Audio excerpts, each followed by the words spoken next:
যুগ বদলের সঙ্গে পরিবর্তনের ছোঁয়া লেগেছে সবখানেই। ঠিক তেমনি কালক্রমে হারিয়ে যেতে বসেছে পিড়িতে বসে ভ্রাম্যমাণ নরসুন্দরদের হাতে চুল ও দাড়ি কাটার দৃশ্য। এরপরেও ঠাকুরগাঁওয়ের বালিয়াডাঙ্গি উপজেলার লাহিড়িহাটে আজও 10 টাকায় দাড়ি সেভ ও 20 থেকে 30 টাকায় চুল কাটাচ্ছেন একদল নরসুন্দর।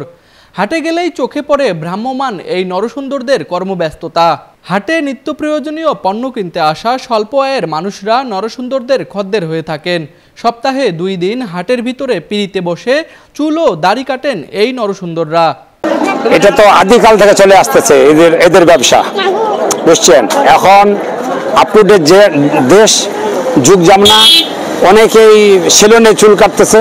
এরা বাপের ঐতিহ্য, বাপের যে একটা ঐতিহ্য, বুঝছেন, অতীতের যে একটা বাপদাদারা যেটা করে গেছে এটা ওনারা ধরে রাখছে এখনো। প্রতি শুক্রবার সোমবার আমি এই জায়গায় ব্যবসা করি, এখানে দেখি আমি, বুঝছেন। চুল কাটি বর্তমানে 10 টাকা কাটে, আমার ছোট দিয়ে কাটতে হবে জানেন। আমার অন্য টাকা যাওয়া মানে আপনাদের তাহলে 40 টাকা 50 টাকা লাগা, 60 টাকা লাগা, ওই জন্য আমরা যায়নি নরসুন্দরদের সঙ্গে কথা বলে জানা যায় বাপদাদার ঐতিহ্য ধরে রাখতেই আজও তারা এই পেশায় নিয়োজিত। বাজারে আসা মানুষরা তাদের কাছে চুল দাড়ি কাটায়। 2 টাকা 3 টাকা পর্যন্ত মানে চুল দাড়ি কাটি।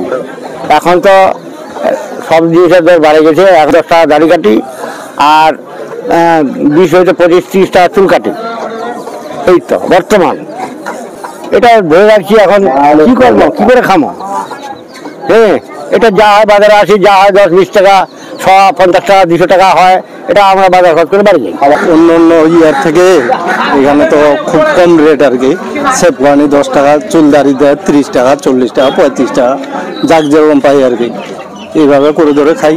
চুল ও দাড়ি কেটে সংসার চালানো এই নরসুন্দররা দীর্ঘ 25 বছর থেকে এই ব্যবসা করে আসছেন।